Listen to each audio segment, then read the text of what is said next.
Good afternoon to you all.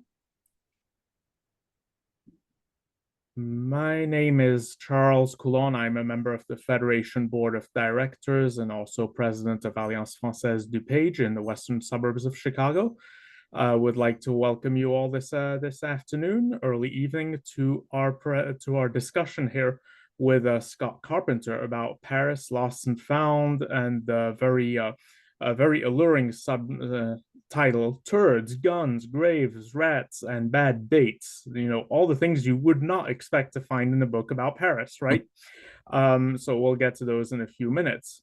This is part of our cultural program series, and we are proud to see quite a few representatives here today from various chapters around the Alliance Française network. So thank you for being here and supporting our mission and your chapter's mission as well. Let's see, we have a quick promotional video about the Alliance Federation.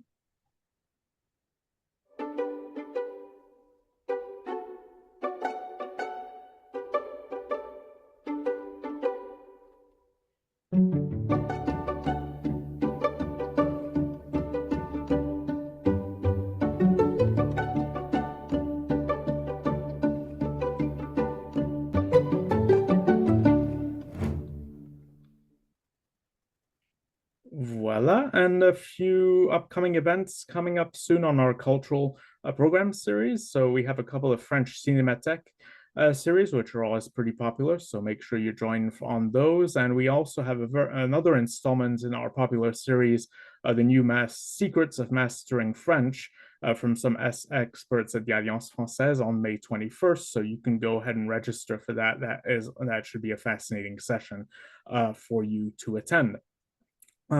For today's presentation, we'll have everyone muted during the course of the presentation. If you do have any questions for Scott, we will allow some time towards the end for some Q&A. So please feel free to put them in.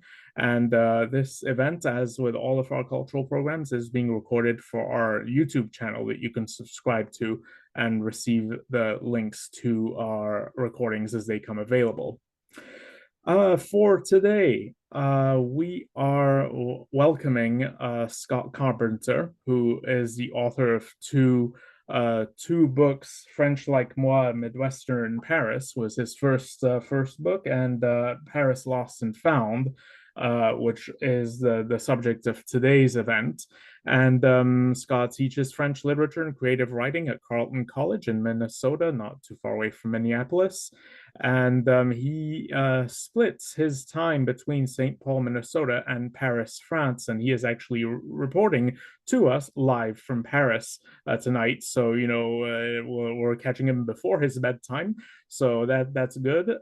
So right now, I'd like to open it up to our discussion. And Scott, bienvenue to the Fédération of Alliance Française. You have a pretty good audience here today. So it's great to see you again. I had the opportunity to see Scott in October with the Alliance Française of North Shore here in the Chicago area. So it's fun to see you again, Scott. Bonsoir. Yeah. Bonsoir. Merci, Charles. Yeah. It's really a great opportunity to meet again, not just with you, but with the Fédération. It was a few years ago that I had the opportunity to speak to your membership about the previous book, French Like Moi. And so it's always a rare pleasure to be able to come and speak with the membership. Absolutely. And, you know, we're always great to see you as well. And so today, yeah, we'll be touching specifically about your latest book, which I have right here, and which I hope all of you in the audience have purchased. And you can purchase this on your, you know, using your favorite online book retailers.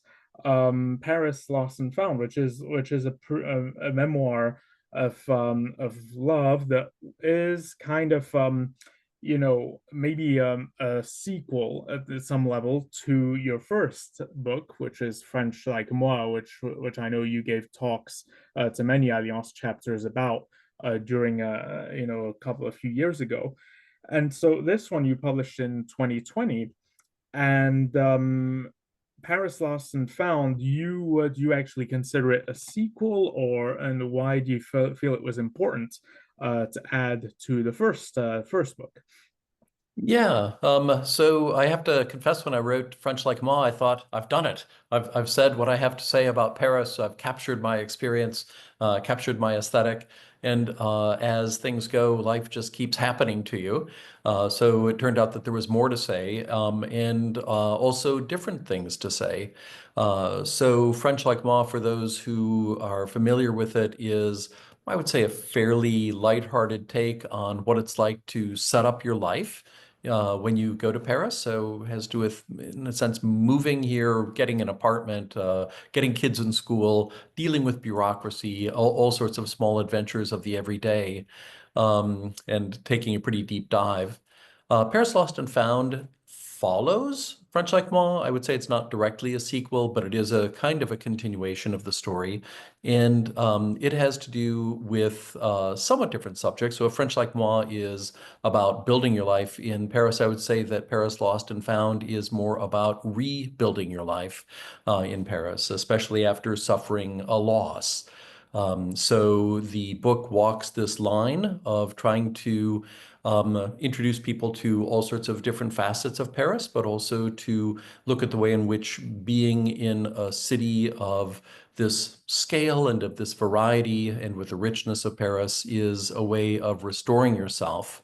And yeah, we'll talk, I think, a little bit about the notions of loss later. But the other thing that I wanted to do in Paris Lost and Found is complement what was going on already in French Like Moi, looking at the way that um, people arrive in this city with a whole set of expectations and a preformed notion, a fully baked idea of what Paris ought to be like.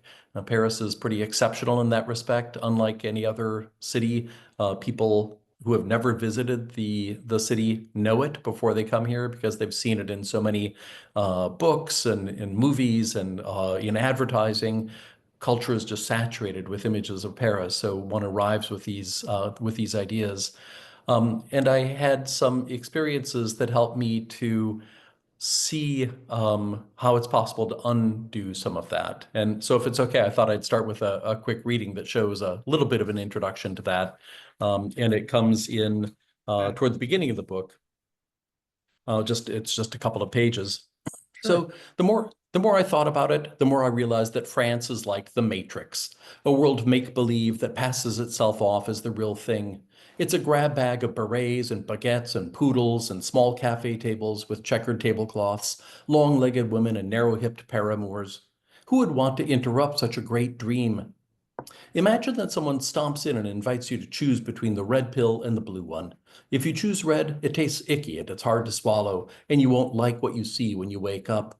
Go for blue, and it'll be Disneyland forever. Yes, please. In addition to all the memories you arrive with, weighing you down like oversized suitcases, the city churns out additional memorable moments during your stay. Every street corner is photogenic. Every cobblestone triggers a sigh. And should you run short of memories of your own, tons of pre-made ones are available for purchase. By the time you return home, you find yourself overloaded with mementos. And like that stain on your shirt from the last steak frite, you can't wash them away because the essence of this city is that it's unforgettable. As Rick tells Ilsa in Casablanca when everything else is falling apart, we'll always have Paris. Until we don't. Anne and I had been coming for decades, living here for a year and a half, a year at a time. Half of our life was now in France. It had been glorious enough as these things went, but then a few of the tchotchkes started going missing. At first, I thought they'd just been misplaced. Anne couldn't come up with someone's name. A word danced at the tip of her tongue, refusing to make its grand entrance. Soon enough, though, there was more. The shopping list gave her trouble. She made mistakes counting out money. Words eluded her. In the neighborhood, she got so turned around that even the landmark of the great public toilet couldn't help her. Her problem? It was the very thing Paris specialized in: souvenirs, memories. Yeah, exactly. And I do kind of I do like that idea. A lot about Paris does come kind of like prepackaged, and people do do know a lot about it even before they set foot in the French capital. That is for sure. Um, so and kind of the passage that you just read kind of transitions into another a pretty important question. In fact, is that Paris Lost and Found is at times a very funny book, of course, like your other book, French Like Moi, is. But it's also tragic. And thinking of, for example, the end of that chapter 2, where you're dealing with Anne's illness, and the beginning of chapter 3 with the story of the turd. Okay, an Yeah. illness, but then a turd. Okay, what gives? And why blend those opposite registers of Yeah. Yeah, great question. To start with sort of the end of that previous passage where I'm talking about souvenirs and memories, there is something particularly poignant about being in a city like Paris, which is often considered to be the most unforgettable of cities, with somebody who is in the midst of forgetting it. So typically nobody steps off the plane and looks up at the Eiffel Tower and says, you know, what is that thing? So the only people who don't recognize the absolutely unforgettable monuments of Paris is somebody who's sinking into, in this case, Alzheimer's disease or some form of dementia. So there was a tremendous loss that I was experiencing, my wife was experiencing, my family was experiencing at this period of time. But at the same time that we were experiencing that, we had decided, my wife had decided that what she really wanted to do was continue living the life that we had been enjoying so much in Paris, which was a life filled with small adventures. You know, people sometimes say that Paris isn't a big city, it's a collection of villages. And I would say that Paris is also not one grand story. It's this like incredible, this very dense collection of small, interesting, tangled little stories, and some of them quite funny. So what I wanted to do is try to show both sides of this, what it's like to live through a loss, but also finding ways of taking pleasure and even finding humor in moments that lead through that difficult period. So that brings us to the chapter that you mentioned, this notion of having a chapter that begins with a turd. It might be a little bit jarring at first, but it has to do with the what was happening to us in the everyday. So it's really capturing in chronological order some of the events. It might help readers, listeners, if I read a little section just to give them a taste of what this chapter is about. give them Uh, a taste of the vignette, right? yeah, So to speak. Yeah. yeah, Right. we'll not say give them a taste of the turd. We won't do that, Right. but The just a vignette. taste Yeah, of the that chapter. works. Yeah. Yes. So this is a chapter that is called Le Turd. In the Midwest, if a tornado rips through town at a weird time of year, people scratch their head trying to figure out if it's an isolated incident or the start of a new trend, just bad weather or climate change. That was the question in our building in Paris the day the concierge found a human turd in the garbage area. Was it a one-off, or was this the new normal? Let me explain. Our building is an 8-story affair located on the Rue Bobillot in the 13th arrondissement.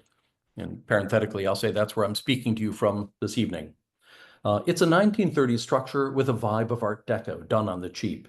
The place is low security by Parisian standards, but you do have to pass through 2 code-locked doors to make it into the hallway.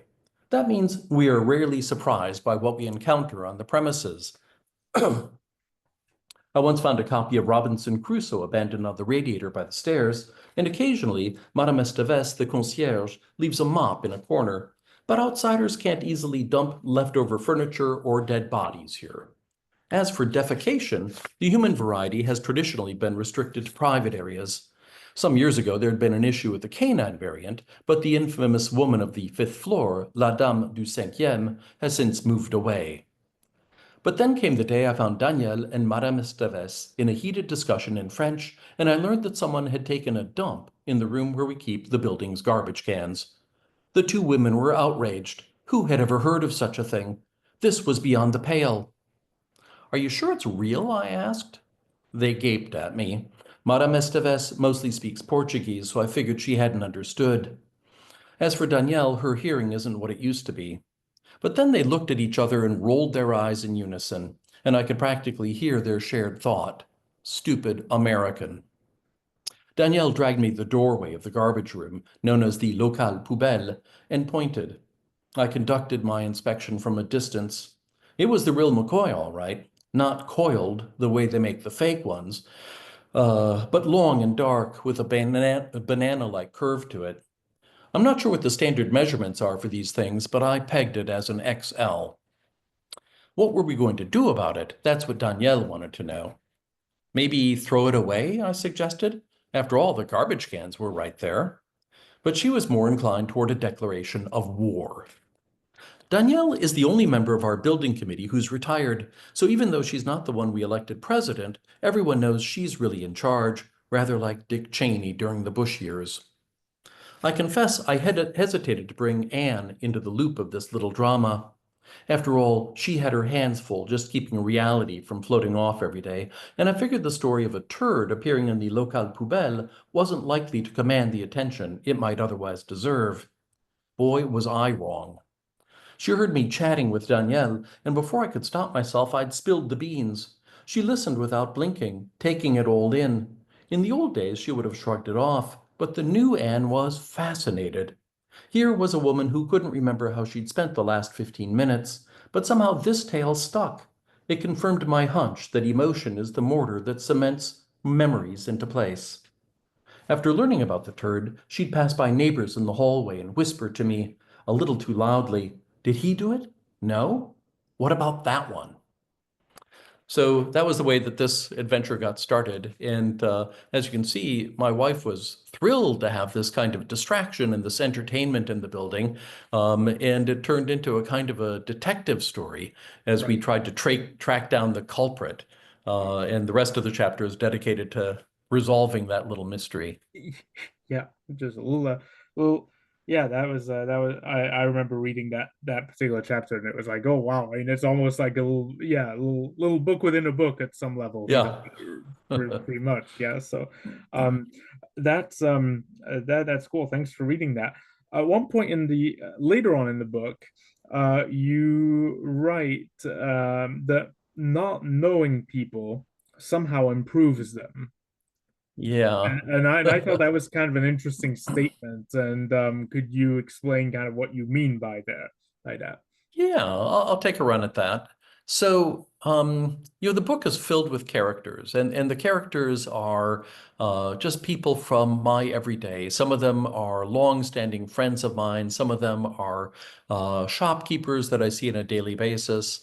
In my building, I serve on the Conseil syndical, which is I guess like the building association committee, the management committee or whatever. Yeah, HOH. Yeah. And yeah, right. And I should say that in my apartment in the States, I also serve on a similar committee, and I hate it. But in Paris, I love it because what it does is it allows me to learn about all the little secrets that are going on in the building. So when you serve on the HOA committee, it cracks the building open, and you get again to learn about all of these people. And in Paris, I'm not. I mean, I go to museums the way anybody, I'm happy to go to museums. I'll look at a monument. I'll like salute the beauty of the light on Notre Dame. I'm happy to do that. But what I really like is the interaction with people. But it turns out that Paris is a big city and you don't know most of the people, obviously. And sometimes, I'm finally getting around to answering your question, sometimes not knowing them actually enhances them. Um, so let me explain what I mean. The by like yet another little story, but when I'm on an airplane, um, I never watch any movies on my screen. I don't know why it's like doesn't attract me, and my screen stays dark. But I end up watching a bunch of movies on other screens. So my eye is drawn to my neighbor's screen and the screen in the row up ahead of me, and I watch these movies, and I can't hear a thing, right? They've got their headphones on and they can hear what's going on. I can't. So all I see is these vague shadows moving around on the screens, and they're always fascinating. And I sometimes think this is a great movie, and then I like some days later will watch it on Netflix, and it turns out actually it's actually not so great. Now that I can hear it, now that I actually know the story, it turns out it's kind of disappointing. So sometimes it's good to have a certain amount of distance. You get to know something a little bit, and you get to know it from the outside. And you don't have to know all of the insides of the people and the insides of the experiences. So one of the things I really enjoy in Paris is the kind of anonymous encounters we have. So I'm delighted to see my friends. I love working with the members of the Conseil syndical. But when you're going out during the day, you just kind of bump into people, and you can have these kind of magical moments. There are certain parts of Paris that are kind of privileged for this. One of them is the metro. That somehow when people go underground in the metro, it softens up their heart in a way. So people can be quite gruff or disinterested on the surface. But when they go down, we suddenly all become part of the same brotherhood, and people start helping each other out. One of the famous examples that you see of this is when, say, a woman shows up with a stroller, and she's got a baby in the stroller, and she stops at the top of a long flight of stairs, and she just stands there waiting. And you think, as an onlooker, you think, wow, what is she waiting for? Is she just gonna like give it a push, see what happens? But no, what happens is that somebody, usually a man, comes out of the crowd, steps in front of the stroller, picks up the front, she picks up the back, and boom, they take it down all of the stairs, and it lands at the end, and then the man disappears into the crowd. No words are exchanged. So these little moments of helpfulness that occur.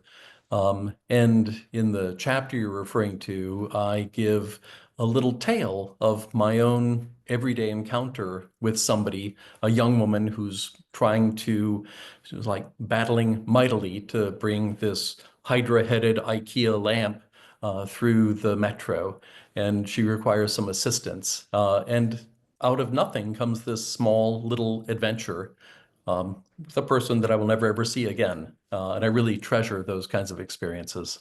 Yeah, that's yeah, great example. Yeah, from your book. Yeah, that you comment about that experience in the metro and everything, and it and it's kind of and yeah, and when we had our conversation back in October when I did this exchange at North Shore, I remember you referencing that example with the movie screens on the Yeah. plane, and I'm like, every time I see a movie on mute now on the plane, I'm like, oh, I'm doing my little Scott Carpenter here, and Yeah, it's really but it's awesome. right. Yeah, yeah, Yeah, but yeah, they're much better that way, right? yeah, and you can create your own story Yeah. to accompany the movie. Yeah, it's pretty I, cool. I'll I'll just mention that here. So my I guess it comes up in one of the sections I'd already read, but the apartment where I live is in the 13th arrondissement, which Mhm. is not a well-known arrondissement, right? People don't generally come here, and when you look at a tourist map of Paris, where they have like little icons, and they'll have an icon for each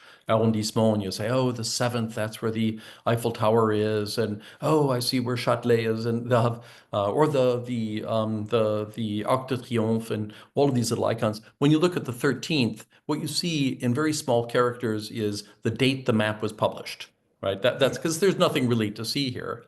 Mhm. But that's one of the things that makes it so spectacular in this way is that it's a little bit like a movie that where there is no sound. I have these living room windows that look out on this little square, and small dramas are happening all of the time out on the square, which are thrilled to watch. And just down the street from me is the Fondation Cédou Pathé, which is the foundation for silent movies. Mm. And it's exactly this experience of going in, and you find that it's so enriching not to have to be bothered with dialogue. You can just watch these images and create half of the story yourself. Yeah, pretty cool that way, right? Yeah. So, and Now getting back to your book, what's interesting, and for those who might not have read it, the book is divided into three major sections, which are literally the end, the middle, and the beginning. Mm. And I guess why did you structure it in that order, which feels, backwards, right? Putting the end first and Yeah. going back, going towards the beginning. Right. Yeah. So it's in irregular structure. And um, since the beginning of literature, really, since Aristotle wrote his Poetics, he insisted that the notion of a work meant that there had to be a beginning, a middle, and an end. But he never said what order they had to go in. So I thought it would be useful to play with that a little bit. And it's also because there are two different things going on, that there is actually a story, there is a beginning. I mean, there is a chapter one, there is a final chapter. So things are moving forward, and it is telling a story of what it is like to live through this loss. But in some ways, I feel like what is happening at another level is that the beginning of the book is talking about the end of a great chapter in my life. So as my wife was vanishing gradually from Alzheimer's disease, and then in the wake of that loss, there was this big churning middle part, right? And many people have lived through this kind of experience where you've suffered some sort of a loss, and the question is, what now, right? How are you going to, what do you have to do? What is left? How do you piece things together?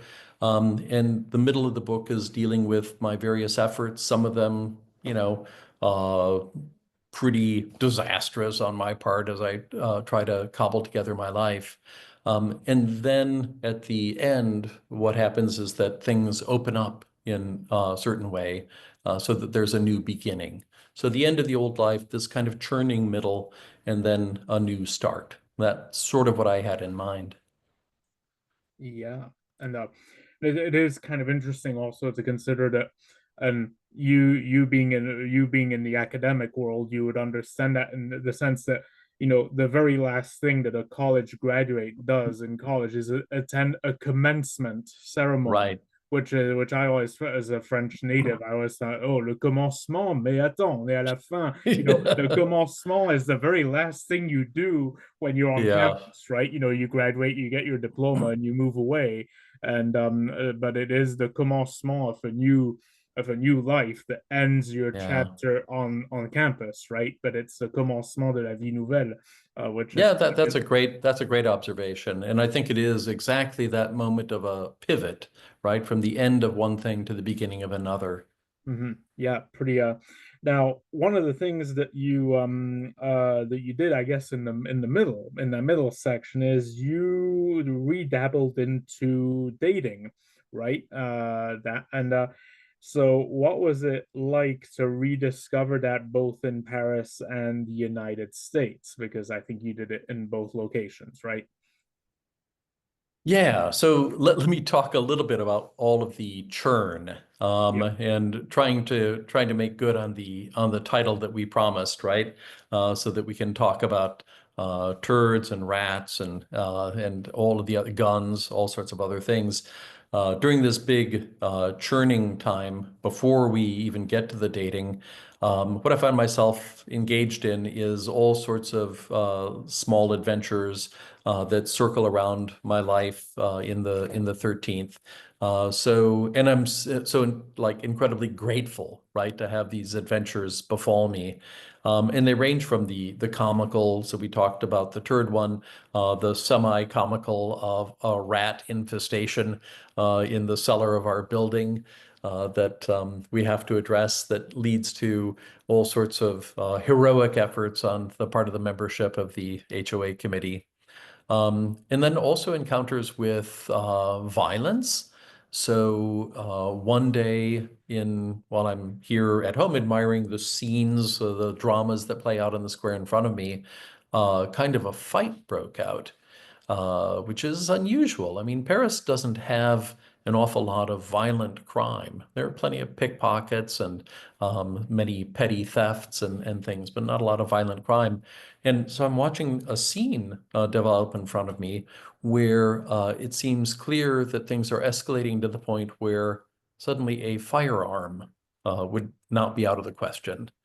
And this led me to engage in a kind of new adventure that involved some research as well, but also looking at violence in Paris and in the United States, doing some comparative work. But it also led me to undertake a strange course in shooting. So I found a shooting gallery in the 13th arrondissement as well. There are only three, I think, in Paris, and to learn more about firearms and to take a lesson and not totally against firearms, but just trying to understand this better. So those were all of the kinds of things that I was engaged in as I was kind of pulling together the threads of my life and trying to understand where I was and what life was like here, especially post-COVID. So much had changed. And then, as you say, things sort of cracked open a little bit, and it did become possible for me to imagine some sort of personal future for myself. Unfortunately, we're on Zoom, which has video. People can see that I'm 66 years old, and then was turning to dating again at this very advanced stage of my life, let's say, which I found entirely humiliating and just difficult in so many ways. And it involved dating both in the US and in France. And there are some differences there. I'll just mention that when you're dating in the US and you say, oh, I spent a lot of time in Paris, I have an apartment there, that becomes a big attraction. Not always true in Paris, whereas, oh, I'm so sorry. Oh, you have to deal with that traffic. Oh my goodness, So there's a way in which it gets neutralized a little bit in Paris. But what I can do is I can read you a little section from the end of a chapter that deals with my sort of failed attempts at dating before things took off in a new direction. And so it's just a couple of pages. Mhm. I say, what is meant by the spark? As far as I can tell, it's that je ne sais quoi about a person that locks you together. For bees, on those occasions when they don't go the parthenogenic route, it's all about pheromones. For birds, it's the plumage that shakes things up. In the case of baboons, it's all about how red the butt is. Every species has something to get the heart going. What I needed was a defibrillator. I considered returning to the States. There was that woman I dated who had 5 dogs. There was that curator at the museum, the lawyer who adored, musicals. No, maybe that wisecracking redhead, if she ever resurfaced. But no, she was clearly not interested. One evening, I was sitting by the living room window watching the world go by when suddenly it hit me. Okay was not good enough. Half measures weren't worth it. Even a spark would not suffice. What I wanted was full-on electrification or nothing. And because electrification wasn't available, because I'd reached the age when life serves things up lukewarm and spiceless, I decided to throw in that particular towel. I've been living like a monk for years now anyway, so this would just be one more privation. As I thought about the other future, free of entanglements, liberated from that dangerous emotion of hope, my whole body lightened, and I felt almost dizzy, as though the floor had fallen out beneath me, leaving me momentarily afloat. I recognized the sensation.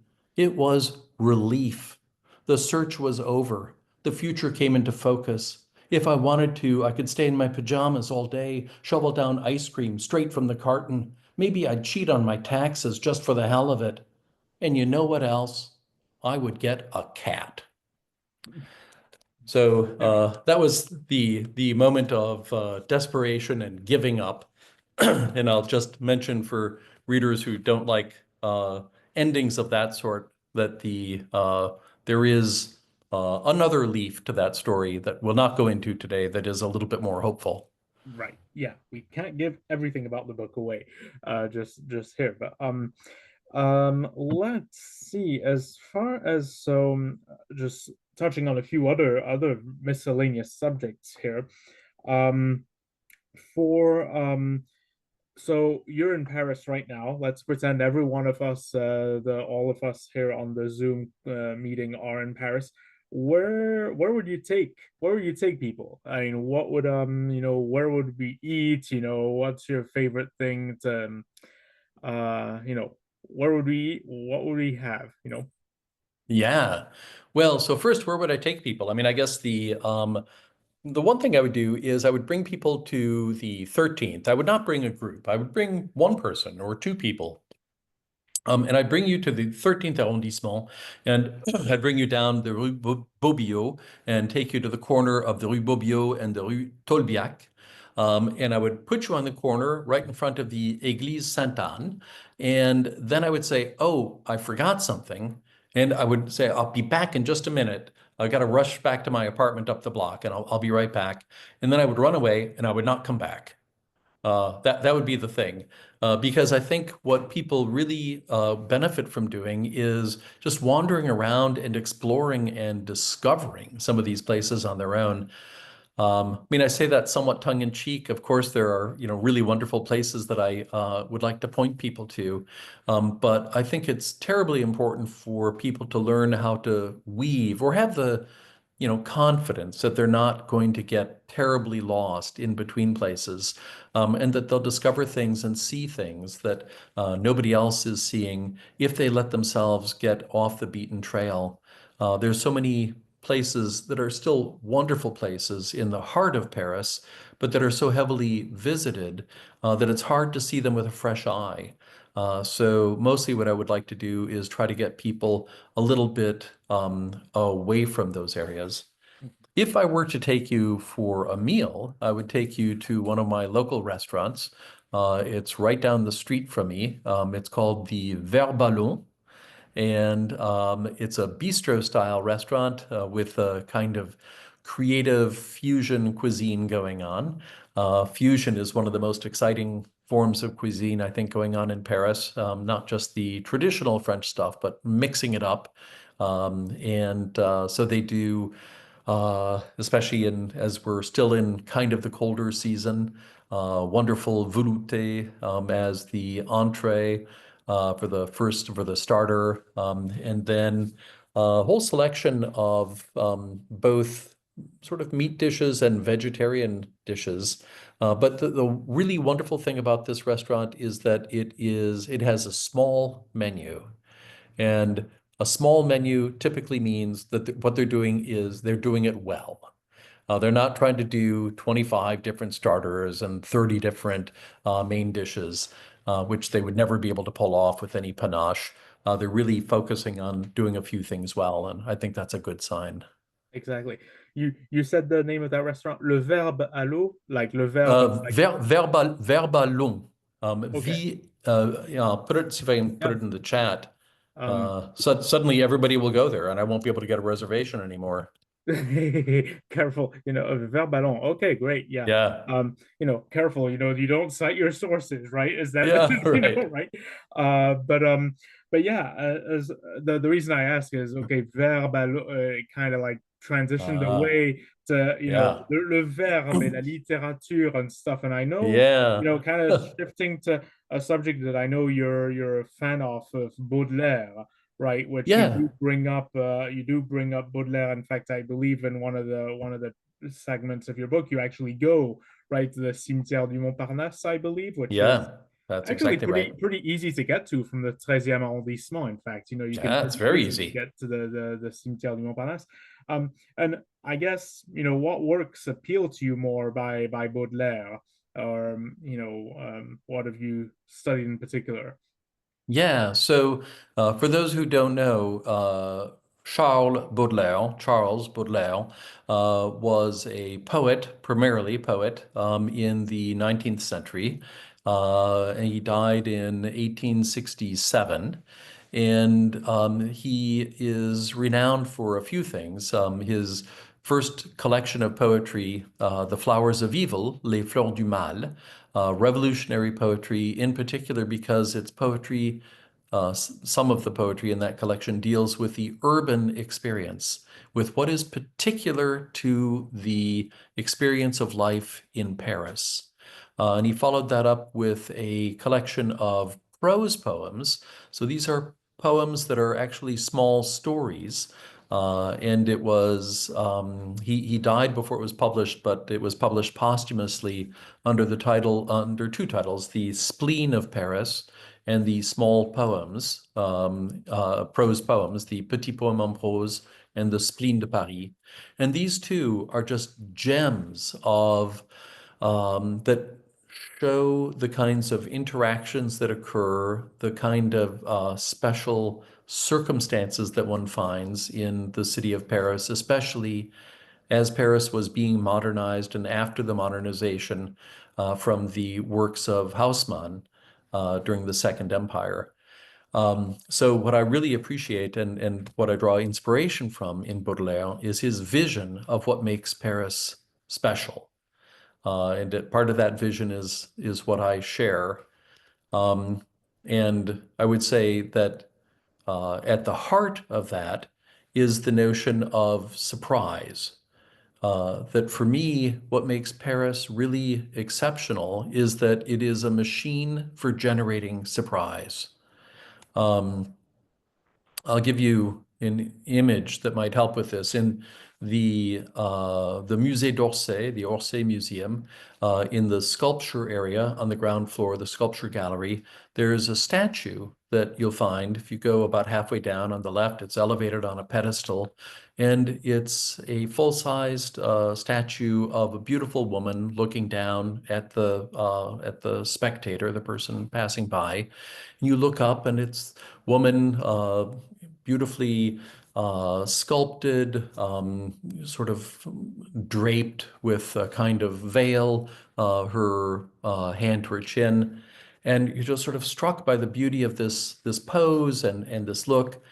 But then you start to look around. Take a step to the left, you take another step. You see there's some sort of a line there at the edge of the face, and something isn't quite right. You take another step, and a gap opens up. And then as you go to the side, you see that actually it's not a beautiful woman looking down at you, smiling, that is just a mask, and that in fact her head is thrown back in a wail of pain. And so there is this sense that what you see is hiding something else, that there is a kind of a depth of emotion that might not be always visible at the surface. And for me, this statue is a really marvelous kind of emblem for what Paris is like. That not that all of Paris is a wail of pain, but that there is this very shiny surface, very pleasant, agreeable surface. And that if you can train yourself, coach yourself, coax yourself to take a step to the left, a step to the right, see things from a different angle, suddenly something else will break through. And you'll have this wonderful aesthetic experience. Sure. Yeah, that's that, yeah, always you always have different perspectives, and different every angle you look gives a new perspective on familiar things. Absolutely. Yeah. So let's see. In I Cupman, can offer a little reading about that if you'd like. Sure. Yeah. Go ahead. Yeah. Go So ahead. Yeah. this is the only like full chapter I'll read, but don't get too worried. It's only 2.5 pages. That's a very short one. It's called Rats, A Thing. just when I thought you were going to read us a 20-page chapter now. Yeah. Right? Yeah, we'll do that during the second hour, right? So this is called A Thing I Saw, Epiphany. While trudging home with groceries, cutting through an empty side street toward the Rue Bobillot, I asked myself what I should do with my life. It was one of those gray days in the capital when you feel a lid has been clamped over the top of the city, leaving you to stew. What nagged at me was the futility of it all. When I was younger, I kicked the can of meaningfulness down the road, figuring it was all going to make sense later. And every time I caught up with that can, I'd just give it another whack. But at this point, verging on retirement, my family unmoored, and still no cat in my life, I found it unnerving to see that empty road still stretching out in front of me. Wasn't it supposed to lead somewhere, eventually, leaving me with the sense that I'd arrived? Or should I be trying a different direction? I'd made it halfway down the street when I looked up and saw the man floating in front of a high brick wall. Dressed all in blue, the guy was sinking quickly through the air, though not as fast as gravity would ordinarily demand, and he didn't tumble or thrash the way I would have if I were falling from the sky. Young and slender, with a bit of beard, he stood erect during the descent, with one hand calmly raised. He was still about 40 feet up when I realized that the wall behind him was the backside of the perennially crumbling local church. And that's when the penny dropped. That pose, this place, a descent, it was the second coming. Probably at Sunday school or in sermons, they prepare people for this sort of thing, but as a lifelong miscreant, I was caught off guard. What are you supposed to do in this situation? Avert your gaze or get out your phone and snap a selfie? At first, I was surprised he'd choose this street, barely more than an alley, really, for his return. The other side of the church would have been better, where he could descend onto the front steps before a cheering and awestruck crowd, or at least in front of the guys who usually recline on those steps while sipping on cans of beer. Or how about right in the center of town, where there's a honking big cathedral that's pretty much designed for stuff like this? But upon reflection, it seemed right he'd choose a humble neighborhood like mine, with practically no one to witness him. The hard hat struck me as excessively cautious, though I guess he hadn't had a lot of practice. By my calculation, it was just his second time. 20 feet away, he touched down on the asphalt, arms splayed for balance, bending to absorb the impact, since even the Godhead is at risk of knee trouble later in life. Then I saw the harness, and my new faith flickered. He unbuckled himself from the cable. On the ground before him lay a few hammers in different sizes. He picked up a silver lunchbox. Turns out the guy was one of those acrobats the construction crews call a cordiste, a fellow who swings down from rooftops to inspect the hard-to-reach nooks, rappelling down the walls. They were doing repairs on the church. And while this savior of masonry dug into his sandwich, I resumed the trek home, a new spring in my step. You go through the years hoping to unwrap the gift of life to find out what's inside, but maybe it's an empty box. The surprise is simply that there is no surprise. And while that isn't much, it's better than no surprise at all. Absolutely. So that's great. Yeah, we're doing pretty good on time. I'm just going to ask you a couple of other questions, and I do see that Sure. we've got some interaction going on in the chat as well. So, folks, if you have a comment or a question that you want to put in the chat, that would be great. I guess my question, and you may already have touched on this, but just to reiterate, if you could give readers one piece of advice to make their experiences as a traveler in France better, I mean, what would it be? Um, Yeah, I mean, I think the most important thing is to make sure you leave time in your schedule. It's so tempting to overbook everything and to hyper organize your trip. If you look at guidebooks, they will tell you all of the sort of so-called must-sees. But I actually don't think that there are any must-sees. There are lots of great things to see, lots of great things to visit. But it's not as if the world is going to be changed or your life is going to be damaged if you don't make it up the Eiffel Tower, or if you can't make it all the way, if you can't fight the crowds at the Louvre. And in fact, you'll often have a more meaningful experience at some of the more out of the way places where you can have a more intimate experience, where you're not crushed shoulder to shoulder with other people. Um, I sometimes say that it's good to have a day in your trip when you have nothing scheduled, so that you go out the door and you're not sure where you're headed. And that makes you open to discovering something more unusual. Or maybe you get a tip from somebody at the hotel you're staying at or the Airbnb host, and oh, maybe I'll go and try doing this. Again, something that is maybe not so generally known by the masses. Mhm. Exactly. And kind of like, to your point earlier where, you're like, okay, I'll take you to the carrefour de la rue Bobillot et la rue de Solbiac, et après vous vous débrouillez. That kind of thing. Yeah, And it is true. And se débrouiller, a very good yeah, French term that doesn't really translate well into English, right? But yeah. is so key, right, to living through all Oh these. my gosh. Yeah. Yeah, no, I think that's terrific, right? The notion of se débrouiller, of figuring it out, kind of fending for yourself a little bit, and it's so satisfying when that happens. And you mentioned the Carrefour de la rue Tolbiac, which has two meanings for me because it's not just the intersection, but it's also the Carrefour supermarket on the rue Tolbiac, Voilà. which is another kind of adventure that one has.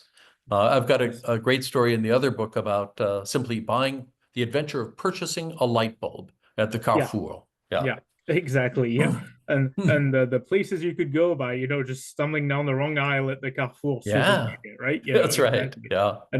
And saw in a comment in the chat from Wendy who agrees. The best part of studying in Paris, she says, was just being able to walk and explore. Just leave Yeah. open time and don't overbook it. A couple of things that I'm reading. Hey, Wendy actually is from the Twin Cities, so she's a Yeah. neighbor of yours in Minneapolis, and so she lived in the 12th, so neighboring arrondissement, just across the Seine. It So looks that's like she kind of had her own adventures there as well. Yeah. exactly. It looks like it. Um, Juliet from Memphis. I remember Juliet from way back when. She says she'd love to live half the year in another country, and she's curious, saying, "What do you do with your Minnesota house, and I guess maybe with your appartement rue Bobillot when you're not in it?" Yeah, right. I mean, that's always a concern. One of the great things that I've done in Minnesota is I have gotten rid of the house. So instead, I have a condo, and it's much easier to leave a condo behind than a house. That's the first thing. And but yeah, it's what you do need is somebody to occasionally kind of check in, look after. People, if they're going for a long period of time, they try to rent things out perhaps, but mostly I just try to see if my kids are coming through and they can check, or a neighbor or a friend checks on things, and I let things live more or less in suspended animation. Of course, when you have places, apartments in both places, then condos in both places, you end up with people volunteering to check in, especially, if you have one in Paris, people are sort of willing to sacrifice themselves to check in on your apartment while you're away, maybe Mhm. go for a few days. Exactly. Yeah. So, one question from and yeah, one person comments about if this will have a replay. Yes, of course. We'll have this recording available on our YouTube channel for the Federation, so you'll be able to check this later as well. One question, and I guess from Valerie, who comments about the global political climate. I know you just arrived in France. Have you seen any changes as an American in Paris, with the political climate, the way it is? Yeah. Yeah, I mean, it's obviously more complicated topic than we can Yeah. address in just a couple of minutes. But I will say that obviously in much of Europe, the Europeans are not so sure what to make of the current political climate especially in the US. But the good thing is that people tend to be quite skilled at distinguishing between what countries do, what governments do, and what individuals do. So I can't say that I have seen any signs of sort of anti-American, anti-individual American sentiment. And yeah, there are interesting ways in which the American sort of expat community has been rallying together to express whatever concerns they have, in within Paris as well. So it does become a kind of a sometimes an opportunity for people to come together and uh, express their some support for one another as they wonder about what the future holds. Hmm. Absolutely.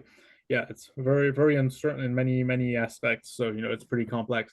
My friends, Karen and Chris, ask, what are your favorite regions to visit outside of Paris? Oh man, that's a tough one. I mean, I lived for a couple of years in the Southwest, at the sort of foothills of the Pyrenees almost, and still have a very soft spot in my heart for that region. A lot of people go a little further north to the Dordogne Valley, which is quite spectacular as well. For me, it's mostly about where I have connections, where I have friends to visit, and a lot of friends earlier in life moved to Paris for jobs, and now as they're finishing up their careers, they're sometimes moving back to the provinces. Like that's great for me. Gives me a great destination to go. I'm a big fan of certain parts of Normandy.